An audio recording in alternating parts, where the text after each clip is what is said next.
AP deputy CM Pawan Kalyan సంచలనమైన వ్యాఖ్యలు చేశారు. వైసీపీ నేత జగన్మోహన్ రెడ్డి ప్రతిపక్ష హోదా పైన ఆయన కామెంట్స్ చేశారు. ప్రతిపక్ష హోదా కావాలంటే జగన్ జర్మనీ వెళ్లాలన్నారు పవన్ కళ్యాణ్.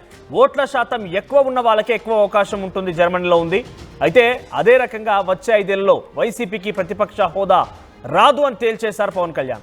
ప్రతిపక్ష హోదా పైన జగన్ ఆశలు వదులుకోవాలని ఆయన కామెంట్స్ చేశారు. ఇక ప్రజలు వైసీపీకి ప్రతిపక్ష హోదా ఇవ్వలేదని పవన్ కళ్యాణ్ సెటైర్ వేశారు. ప్రతిపక్ష హోదా చంద్రబాబు పవన్ కళ్యాణ్ ఇచ్చేది కాదు. అసెంబ్లీలో వైసీపీ కంటే జనసేన పార్టీ పెద్దది. సో వైసీపీ నాయకులు హుందాగా ప్రవర్తించాల్సిందే అని పవన్ కళ్యాణ్ అన్నారు. ఎస్ మనం పవన్ కళ్యాణ్ కామెంట్స్ చూసే ముందు కొంత క్లియర్గా మనం కనుక మాట్లాడుకుంటే, జర్మనీ దేశంలో అక్కడైతే ఎక్కువ శాతంగా ఎవరికైతే ఓట్లు వచ్చాయో సెకండ్ పర్సంటేజ్ ఆఫ్ ఓట్స్ వారికి ప్రతిపక్ష హోదా ఇస్తూ ఉంటారు.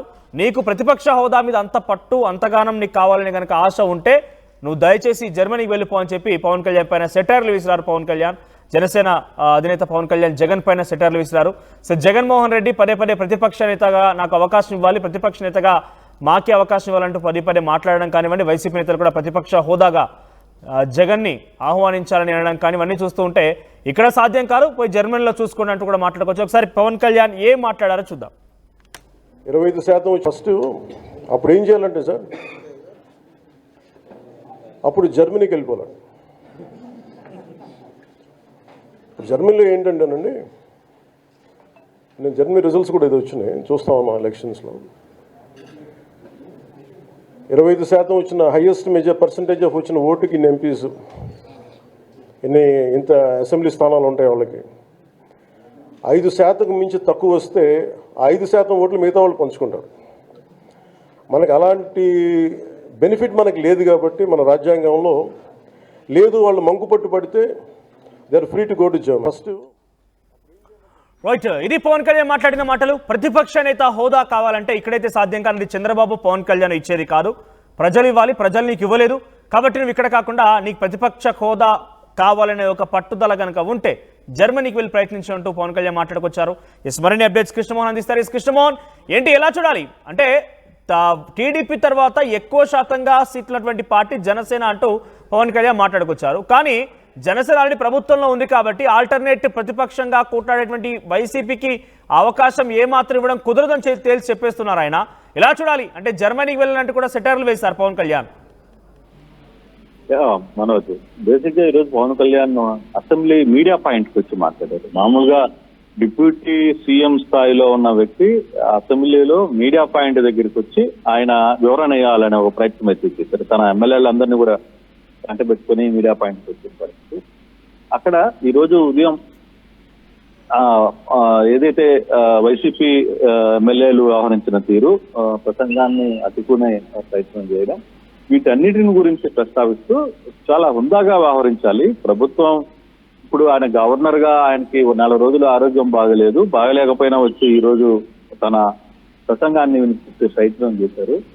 మీకు ప్రతిపక్ష హోదా కావాలి అని అనుకుంటే అది రాజ్యాంగంలో కుదరని పని, అది వీలు కాదు. అది నేనేమి మిమ్మల్ని డిగ్రేడ్ చేసి మాట్లాడడం లేదు. ప్రజలు మీకు 11 సీట్లు ఇచ్చారు కాబట్టి మీకు అది రాదు. మీరు ఎన్నిసార్లు అడిగినా, మీరు ఎంత మొరపెట్టుకున్నా ఈ 5 సంవత్సరాల్లో మీకు ప్రతిపక్ష హోదా అనేది వచ్చే ప్రసక్తే లేదు. మీరు అది మర్చిపోండి, అసలు ఇవ్వాల్సిన అవసరం లేదు, అది వీలు కాదు. ఎందుకంటే నేను డిప్యూటీ సీఎం గా పనిచేస్తున్నప్పుడు కూడా కొన్ని ప్రోటోకాల్ కి సంబంధించిన వ్యవహారంలో ఏదైతే నన్ను ప్రత్యేకంగా ఆహ్వానించిన స్పీకర్ లాంటి వ్యక్తులు కూడా ఆహ్వానించినప్పుడు కూడా నేను వెళ్ళట్లేదు. కారణం ఏంటంటే అది పోవడానికి కుదరదు, అది ప్రోటోకాల్ కాదు కాబట్టి అది నేను ఆ వ్యవహారంలో నేను దాన్ని అవాయిడ్ చేస్తూ బయటకు వస్తున్నాను. సో మీరు కూడా అట్లా హుందాగా వ్యవహరించాల్సిన పరిస్థితి అయితే ఉంది అని. కానీ అదే టైంలో మరి వాళ్ళు ఓట్ల శాతాన్ని చూడాలి కదా అని పత్రికా విలేకరులు అడిగిన ప్రశ్నకు అప్పుడు పవన్ కళ్యాణ్ మాట్లాడుతూ, అయితే అప్పుడు ఆ విధంగా అయితే జర్మనీకి వెళ్లాల్సిందే, జర్మనీలో ఓట్ల శాతం బట్టి ఆడ ఎమ్మెల్యేల సీట్లు పెంచే పరిస్థితి ఉంటుంది. సో మరి ఓట్ల శాతం అంటే 41% పర్సెంటేజ్ వచ్చింది కాబట్టి జర్మనీ లేకపోతే వాళ్ళు అక్కడ అవసరం అనుకుంటే వాళ్ళకి ఇస్తారు. కానీ ఇక్కడ ఆంధ్రప్రదేశ్ లో భారత రాజ్యాంగంలో అది వర్కౌట్ కాదు, అది కుదరదు అని ఆయన సెటరికల్ గా జగన్ కి కొంత సెటైర్ ఇచ్చిన పరిస్థితి అయితే ఉంది. కానీ పవన్ కళ్యాణ్ ఒకటే చెప్తాను, మీకు రాదు, మీకు రానప్పుడు మీరు పదే పదే అది అడగడానికి వల్ల వీలయ్యేది. అది రాజ్యాంగంలో కూడా లేని ప్రశ్న, అసెంబ్లీ సెక్షన్స్ లో ఎక్కడ కూడా అది లేదు. కాబట్టి మీరు వెంటనే మీరు హుందాగా వచ్చి రాజకీయాల్లో పనిచేయండి, అసెంబ్లీలో మాట్లాడండి, ప్రజల తరఫున ఫైట్ చేయండి అనేది నేను కూడా కోరుకుంటున్నాను అనేది పవన్ కళ్యాణ్ మాట్లాడిన సారాంశం. మనోజ్ కృష్ణమోహన్, అంటే ప్రతిపక్ష హోదా పైన ఎత్తి పరిస్థితుల్లో ఇవ్వమని చెప్పి పవన్ కళ్యాణ్ చెప్తుంటే ఇక అసెంబ్లీ సమావేశాలకి దూరంగా ఉంటామంటూ కూడా వైసీపీ నిశ్చయించుకున్నట్టు తెలుస్తోంది. అంటే కేవలం అసెంబ్లీకి వస్తేనే మాట్లాడడం, అసెంబ్లీకి వస్తేనే ప్రజా సమస్యలు చేపడం అనేది కాకపోయినా కూడా ప్రజాక్షేత్రంలో ఉండి ప్రజల మధ్య ఉండి కూడా ఆ రకమైనటువంటి కార్యక్రమం నిర్వర్తించవచ్చు అంటే జగన్ ఆలోచనకు వచ్చినట్టు తెలుస్తోంది. సో అదే కనుక నిజంగా జరిగితే ఎలా ఉండబోతోంది? అంటే ఇక వన్ సైడెడ్గా అంతా కూడా ఎవరు అడ్డంకి లేకుండానే అన్ని రకాలుగా ముందుకు వెళ్ళే అవకాశం ఉందా టీడీపీ పార్టీ, జనసేన, బీజేపీలు? అంతేగా, అసెంబ్లీలో రేపటి నుంచి అసెంబ్లీకి ప్రతిపక్షం నుంచి ఎమ్మెల్యేలు ఎవరు రాకపోతే ఇక వీళ్ళు చేయగలిగింది ఏముంది? ఏదైతే కుటుంబ ప్రభుత్వం అనుకుంటుందో వాళ్లే తమ వాదనలు వినిపిస్తారు, వాళ్లే చర్చా వేదికలు పెడతారు, వాళ్లే అసెంబ్లీ అంతా కూడా వన్ సైడ్ గానే జరిగే పరిస్థితి అవుతుంది. కాకపోతే అసెంబ్లీకి వస్తే ప్రతిపక్షం నుంచి కూడా తమ గళాలను వినిపించే ప్రయత్నం ఒకటి చేయొచ్చు. అది జరగనప్పుడు ఇక అధికార పక్షం ఏమనుకుంటే అవే బిల్స్ ప్రవేశపెడతారు, వాటి మీదనే. కాకపోతే ఇక్కడ శాసన మండలిలో ఎమ్మెల్సీలందరూ కూడా కొంత అక్కడ బలగం ఉంది కాబట్టి కొంత శాసన మండలిలో ఏ విధంగా ముందుకు వెళ్తారో అనేది చూడాలి. మండలి వ్యవహారంలో వైసీపీ ఒక ధోరణిలో ఉంది, అసెంబ్లీ వ్యవహారంలో వైసీపీ ఒక ధోరణిలో ఉంది. అక్కడ కొంత ప్రాబ్లం ఉంది. కానీ జగన్మోహన్ రెడ్డి ఇందాక ఎమ్మెల్సీలతో క్లియర్ గా చెప్పాడు, నేను రాను అని చెప్పేశాడు. కాబట్టి సో ఎమ్మెల్యేలు కూడా అక్కడికి వెళ్లే పరిస్థితి లేదు. మరి రానప్పుడు ఎటువంటి యాక్షన్స్ తీసుకుంటారు, ఈ 60 రోజుల పనితీరు ఏ విధంగా ఉంటది అనేది. అయితే ఇప్పటికి కూడా పవన్ ఇదే విషయం మీద అంబటి రాంబాబు కూడా ఇప్పుడే ఒక కౌంటర్ ఇచ్చారు. ఓట్ల శాతం ప్రకారం ప్రతిపక్ష హోదా కావాలంటే వైఎస్ జగన్ ని జర్మనీకి వెళ్లాలని డిప్యూటీ సీఎం మమ్మల్ని కౌంటర్ ఇస్తున్నారు. మరి పవన్ కళ్యాణ్ సీఎం కావాలనుకుంటే గోవా వెళ్లాల్సిందే. ఈయన కూడా ఒక సైటారు ఇప్పుడే విడుదల చేసిన పరిస్థితి. సో గోవాలో 40 స్థానాల నుండిగా 21 మ్యాజిక్ ఫిగర్, ఏపీలో 21 స్థానాలను జనసేన గెలిచిన విషయం తెలిసిందే. ఈ సీట్లతో పవన్ ఏపీలో ఎలా చూడాలి?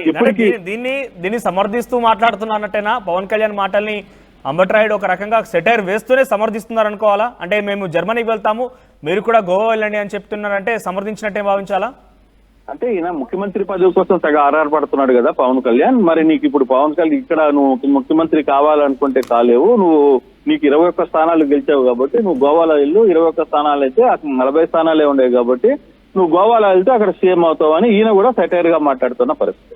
సో ఈ రెండు ఇప్పుడు ట్విట్టర్ లో ఒకదాని తర్వాత ఒకటి వస్తున్న పరిస్థితి అయితే కనపడుతుంది. కానీ పవన్ కళ్యాణ్ ఆంధ్రప్రదేశ్ అసెంబ్లీ సమావేశాలు, ఆంధ్రప్రదేశ్ 175 స్థానాలకు సంబంధించిన దాంట్లో డెఫినెట్ గా 11 స్థానాలు వైసీపీకి ఉన్నాయి. కాబట్టి మేము ఇచ్చేది లేదు, నువ్వు అసెంబ్లీకి వస్తావా రావా అనేది నువ్వు తేల్చుకో అనేది చాలా క్లియర్ గా పవన్ కళ్యాణ్ అయితే చెప్పేశారు. మరోవైపు అంబటి చేసిన స్టేట్మెంట్, ముఖ్యమంత్రి కావాలని నువ్వు అనుకుంటున్నావు కదా, నువ్వు ముఖ్యమంత్రి కావాలనుకుంటే ఇక్కడ కుదరదేమో, మరి నువ్వు గోవాకి వెళ్తావా ముఖ్యమంత్రి కావడానికి అనేది ఒక సెటరికల్ గా అంబటి ఒక ట్విట్టర్ లో విడుదల చేసిన పరిస్థితి. రైట్ కృష్ణమోహన్, సో మొత్తం మీద పవన్ కళ్యాణ్ జగన్ వ్యాఖ్యలను ఉద్దేశించి జగన్ ప్రతిపక్ష హోదా కావాలని అడుగుతున్నటువంటి ఆ మాటలకు సంబంధించి సెటైర్ వేశారు ఆయన. పవన్ కళ్యాణ్ మాట్లాడిన మాటలు చూస్తే కనుక ఇక్కడ ప్రతిపక్ష నేత హోదా రావాలంటే కనీసం సీట్లు రావాలి, మీకు ప్రజలు ఆ మ్యాండేట్ ఇవ్వలేదు, కానీ మీకు ప్రతిపక్ష హోదా రాదు, మీకు నిజంగా ప్రతిపక్ష హోదా కావాలంటే జర్మనీ వెళ్ళినట్టు ఆయన సెటైర్ వేశారు. దీనికి కౌంటర్గా ఇప్పుడే అంబటి రాంబాబు కూడా రియాక్ట్ అయినట్టు తెలుస్తోంది. ప్రతిపక్ష హోదా కోసం మేము జర్మనీ వెళ్ళాలని మాకు కౌంటర్ ఇస్తున్న పవన్ కళ్యాణ్ గారు, మీరు కూడా ముఖ్యమంత్రి కావాలని ఉబలాట పడుతున్నారు కాబట్టి మీరు గోవా వెళ్ళాలంటే కూడా అంబటి రాంబాబు ట్వీట్ చేసినట్టు తెలుస్తోంది. చూద్దాం మరి ఈ కామెంట్స్ ఎలా ఇంకా సెటైర్లు ప్రతి సెటైర్లు కొనసాగే అవకాశం ఉంది, సెటైర్లు ఏ రకంగా వైసీపీ దాన్ని డిఫెండ్ చేస్తున్నా చూడాల్సిన అవసరం అయితే ఉంది. ఒకసారి మళ్ళీ పవన్ కళ్యాణ్ ఏం మాట్లాడారో చూద్దాం.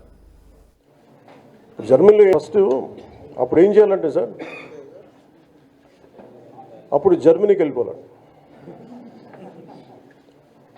జర్మనీలో ఏంటంటేనండి, నేను జర్మనీ రిజల్ట్స్ కూడా ఇది వచ్చినాయి, చూస్తా ఉన్నాం ఎలక్షన్స్లో 25% వచ్చిన హైయెస్ట్ పర్సంటేజ్ ఆఫ్ వచ్చిన ఓటుకి ఇన్ని ఎంపీస్, ఇంత అసెంబ్లీ స్థానాలు ఉంటాయి వాళ్ళకి. 5% మించి తక్కువ వస్తే 5% ఓట్లు మిగతా వాళ్ళు పంచుకుంటారు. మనకు అలాంటి బెనిఫిట్ మనకు లేదు కాబట్టి మన రాజ్యాంగంలో లేదు వాళ్ళు మంకుపట్టు పడితే they are free to go to Germany. RTV app వార్తల్ని క్షణాల్లో చదివే అవకాశం ఉంటుంది. ఒక న్యూస్ పేపర్, ఒక టెలివిజన్ ఛానల్ మీ చేతుల్లో ఎప్పుడూ ఉంటాయి.